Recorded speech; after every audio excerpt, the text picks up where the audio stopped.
Bem-vindos ao debate. Hoje a gente vai analisar uma situação que gerou bastante discussão, sabe? E que conecta duas coisas. Um filme de bastante sucesso popular, Deus Não Está Morto, lá de 2014, e um evento bem real aqui no Brasil. Foi um incidente na Universidade Federal do Rio Grande do Sul, a URGS. Lá um grupo evangélico, o Aviva Universitário, foi impedido pela reitoria de realizar um culto que não estava autorizado, né? E a base para isso foi o princípio da laicidade do Estado e, claro, da universidade pública. Pois é, e o interessante é que a reação do grupo foi quase que imediata, né? Eles logo caracterizaram a decisão como perseguição religiosa. Isso levanta uma questão central que a gente quer discutir hoje aqui. Será que esse filme, Deus Não Está Morto, que mostra aquele embate bem tenso, né, entre um aluno cristão e um professor ateu, será que ele reflete mesmo uma hostilidade real, talvez crescente, contra evangélicos em ambientes seculares, como as universidades? E o caso da UFRGS seria ali um exemplo disso na prática, como algumas pessoas interpretaram? Exatamente essa é a pergunta. E, bom, do meu lado eu vou argumentar que sim, que o filme mesmo sendo ficção, né, e carregando nos exageros, ele dialoga com tensões que são reais. Ele meio que ecoa uma percepção de desconforto, às vezes até de uma hostilidade cultural que alguns grupos evangélicos sentem nesses espaços mais seculares. E o que aconteceu lá na URSS pode ser visto, sim, como um reflexo mais concreto dessa dinâmica. Já a minha perspectiva é um pouco diferente. Eu vou defender que o filme é, na verdade, uma caricatura. E uma caricatura que eu acho até prejudicial, que distorce bastante a realidade do ambiente acadêmico, sabe? E mais, ele não só distorce, como ele ativamente alimenta o que alguns analistas, como o próprio Jorge Guerra Pires, que a gente vai citar bastante hoje, chamam de complexo de perseguição. Uma narrativa de vitimização que talvez não tenha tanta base assim na realidade.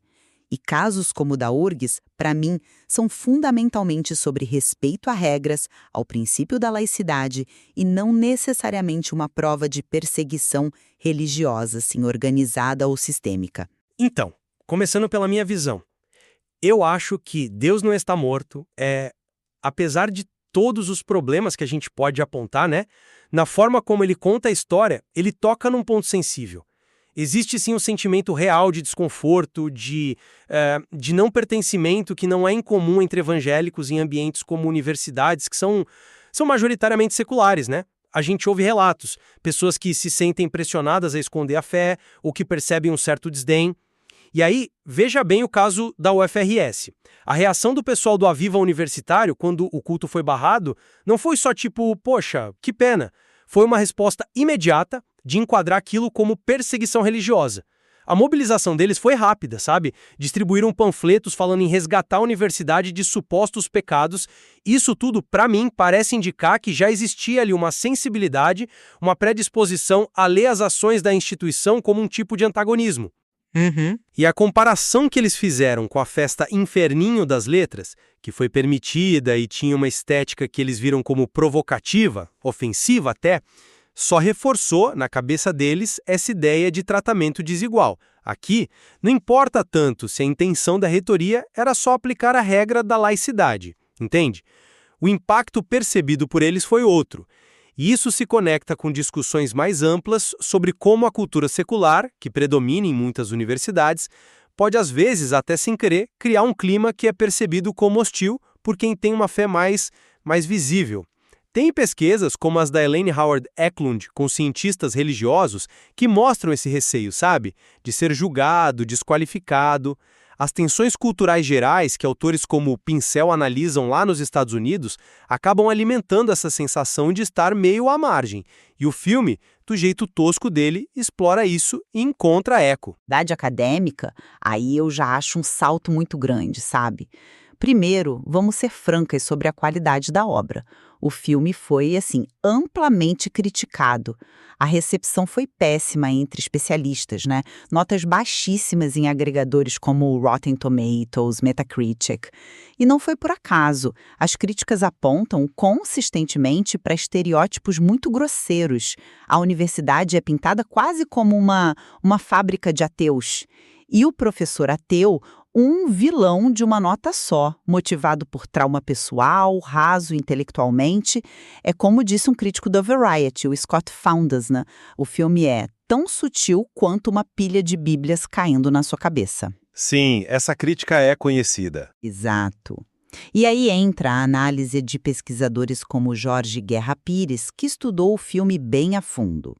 Ele classifica como ficção ideológica pura, quase uma peça de propaganda que busca mais dar um conforto emocional para um grupo específico do que realmente promover um debate honesto sobre fé e razão. Para mim, o que aconteceu na UFRGS não valida o filme. Pelo contrário, acho que ilustra como a narrativa que o filme ajuda a construir é depois projetada sobre conflitos reais. A reitoria da UFRGS, pelo que consta, agiu com base em regras claras, sobre o uso do espaço público universitário e no princípio constitucional da laicidade, que vale para todo mundo.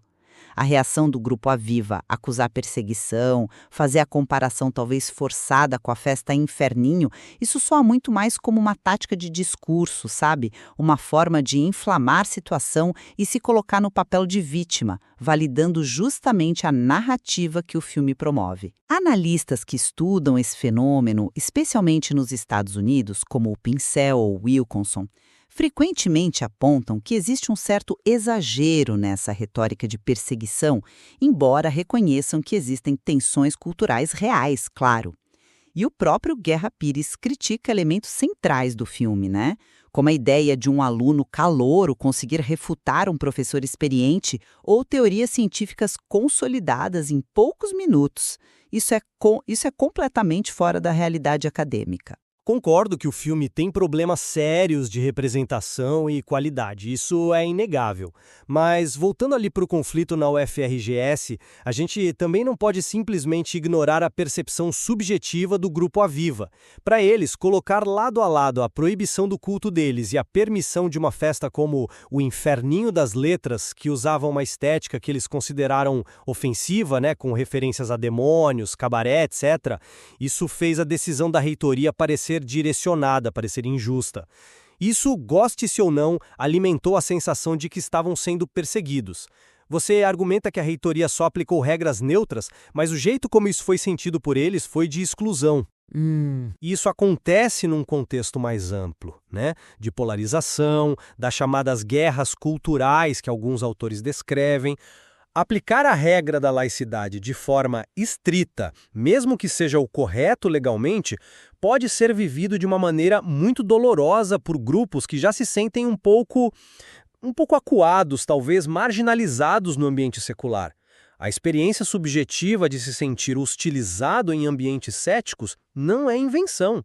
Será que a gente pode simplesmente taxar a reação do Aviva como tática retórica e pronto?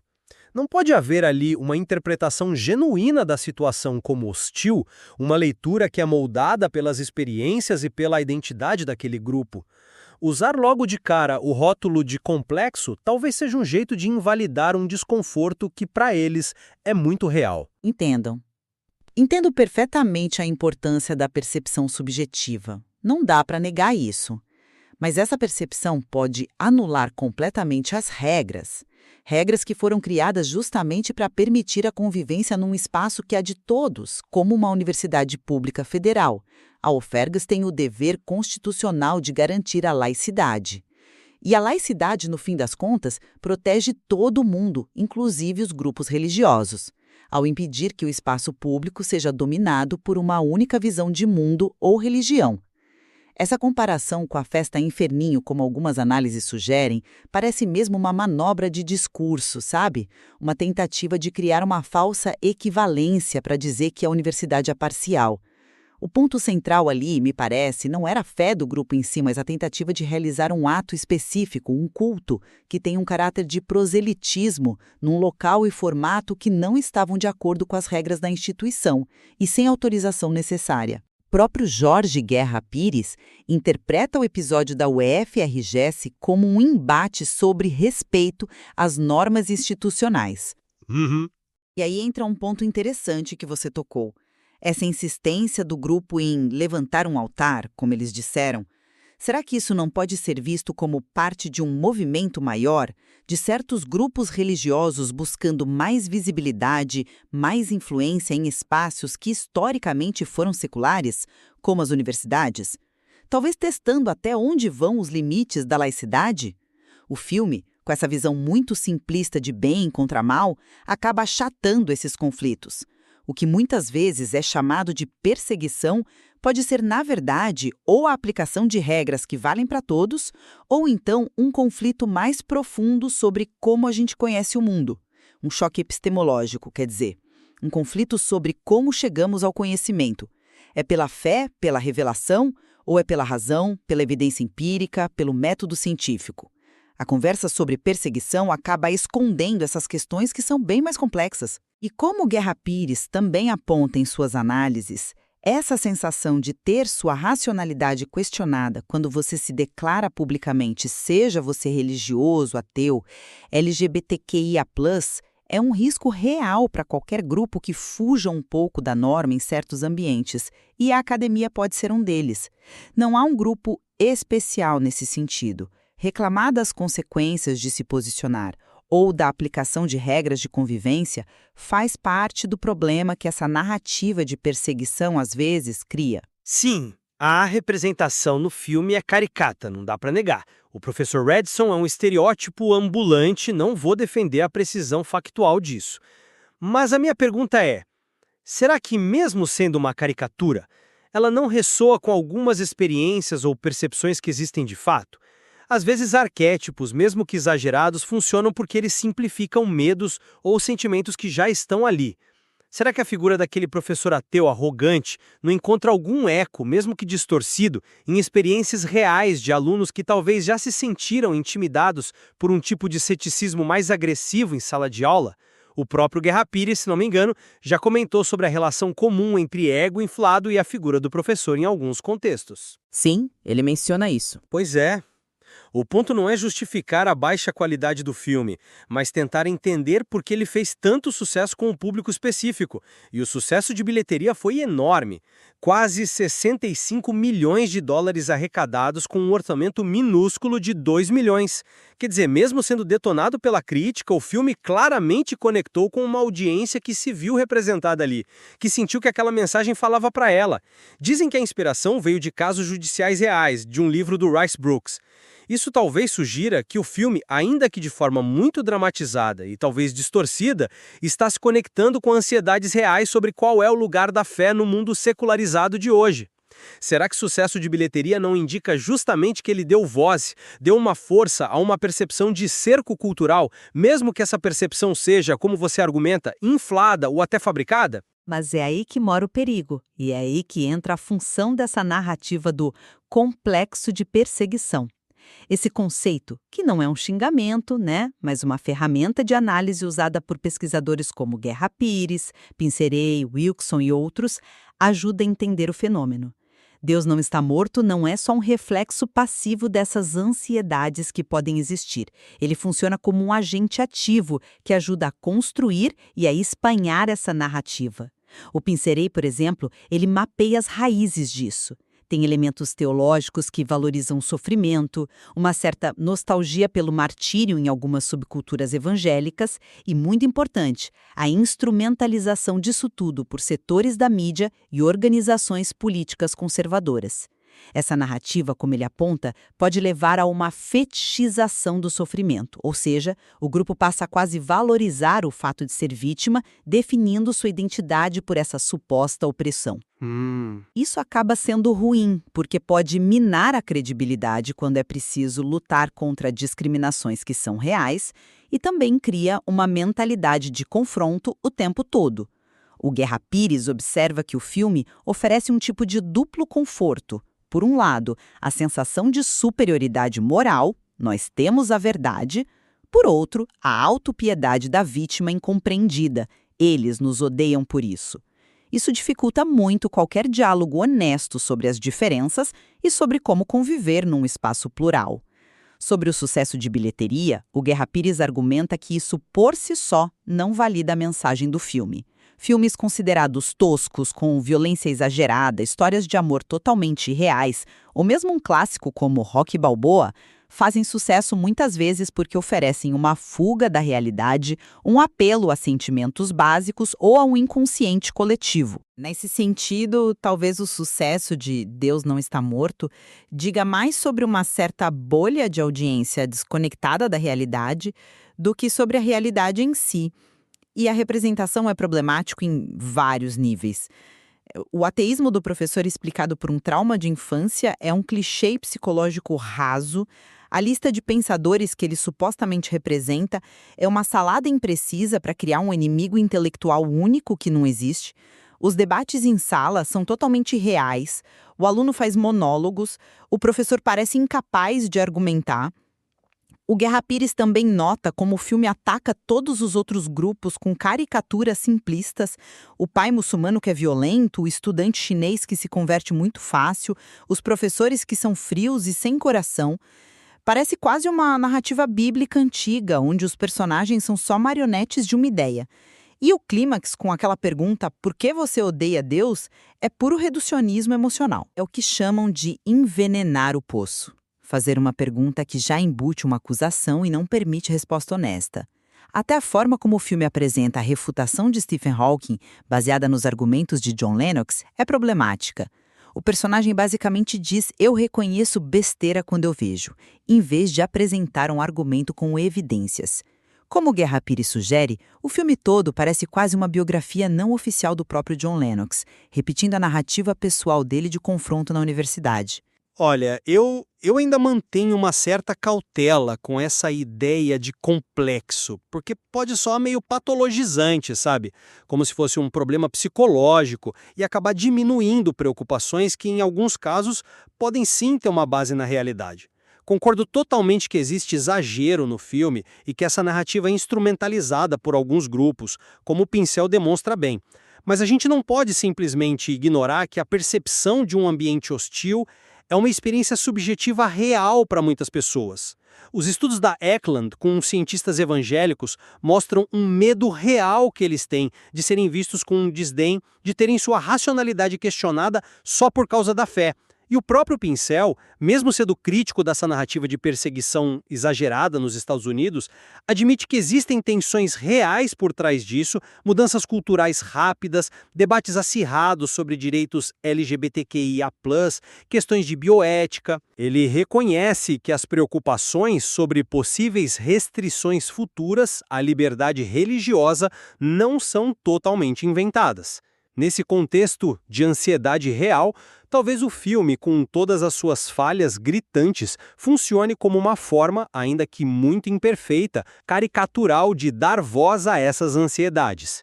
Será que ao rotular tudo muito rápido como complexo de perseguição, a gente não corre o risco de simplesmente invalidar o desconforto genuíno que alguns indivíduos e grupos sentem ao tentar viver sua fé num mundo secular que às vezes parece mesmo não ter muito espaço ou compreensão para as convicções mais profundas deles? Mas veja bem, usar o termo complexo de perseguição não é para invalidar o sentimento de ninguém. É para usar como uma ferramenta de análise, como fazem pesquisadores como Guerra Pires, Pincel e Wilkinson, para entender um fenômeno social e discursivo específico. E o filme, nesse sentido, é um agente importante na disseminação dessa forma de ver o mundo. Como Pincel argumenta, essa mentalidade de se ver sempre como vítima pode levar a essa fetichização do sofrimento, onde o grupo se define por isso, o que atrapalha a luta por direitos reais e alimenta uma postura de confronto constante.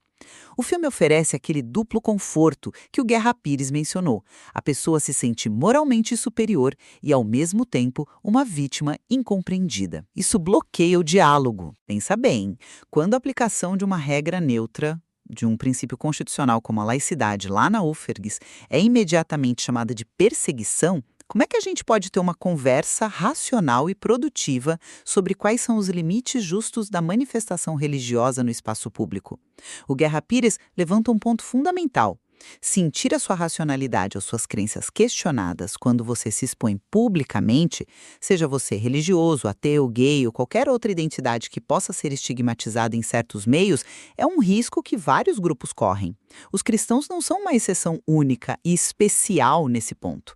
Agora, querer um tratamento diferenciado ou reclamar das consequências naturais de se posicionar ou de ter que seguir regras de convivência que valem para todos num Estado laico, aí sim isso faz parte do problema que essa narrativa de perseguição acaba mascarando. Perseguição real, histórica ou atual, em muitos lugares do mundo, é algo muito sério e muito diferente de, por exemplo, perder privilégios históricos ou ter que se adaptar às regras necessárias para a convivência numa sociedade que se tornou mais plural e secular.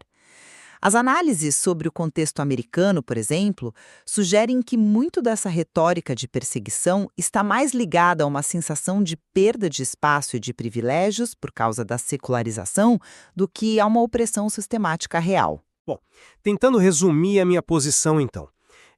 Embora as críticas à qualidade artística e as simplificações grosseiras de Deus não está morto sejam válidas, eu sustento que o filme, ainda assim, toca num nervo exposto.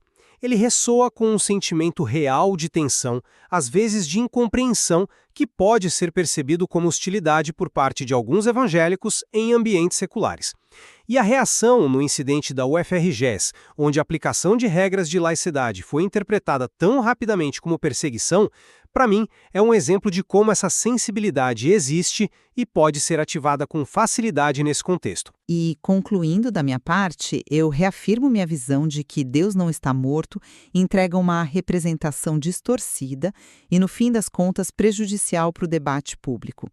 Ele não apenas reflete, mas ativamente constrói e alimenta um complexo de perseguição que acaba obscurecendo a natureza real de muitos conflitos. Conflitos que, frequentemente, têm a ver com a aplicação de regras comuns, com a defesa necessária da laicidade para garantir a pluralidade, ou mesmo com divergências profundas sobre como a gente entende e conhece o mundo, as tais divergências epistemológicas. Essa narrativa dificulta muito um diálogo construtivo. O caso da UERGS, na minha leitura, não valida o filme, mas exemplifica como a narrativa popularizada por ele pode ser usada para reinterpretar ações institucionais legítimas como se fossem ataques diretos à fé, talvez até servindo a uma agenda de buscar maior presença e influência religiosa em espaços públicos. Discernir onde termina a divergência de ideias, a diferença de visão de mundo e onde começa, de fato, a discriminação religiosa ou a hostilidade intencional é uma tarefa bem complicada, muito delicada mesmo. A linha pode ser bastante tênue e as interpretações variam enormemente dependendo de quem está olhando e de onde está olhando. Sem dúvida nenhuma. E isso só reforça como é importante a gente fazer uma análise crítica, não só dos eventos em si, como o da UFRGS, mas também das narrativas culturais como a desse filme, que acabam moldando a nossa compreensão desses eventos e influenciando a forma como a gente interage socialmente. O jeito como a gente interpreta essas situações tem consequências bem reais na prática. Exato. E considerar essas diferentes perspectivas, a do grupo que se sente talvez acuado ou incompreendido, a da instituição que está tentando aplicar princípios como o da laicidade, e também a dos analistas que tentam entender essas dinâmicas e narrativas, é fundamental para a gente tentar chegar um pouco mais perto de entender fenômenos complexos, como esse que aconteceu na UERGS, e também o próprio apelo popular de um filme como Deus Não Está Morto, apesar de todas as críticas e problemas que ele carrega. É isso. Esperamos que essa troca de ideias, partindo desses materiais que a gente trouxe para a conversa, estimule uma reflexão um pouco mais aprofundada sobre esses desafios da convivência entre diferentes visões de mundo, especialmente entre fé e secularismo, nos espaços que são de todos, como as universidades públicas. Como sempre, a conclusão sobre qual lado da análise faz mais sentido, essa decisão fica a cargo de quem nos acompanha.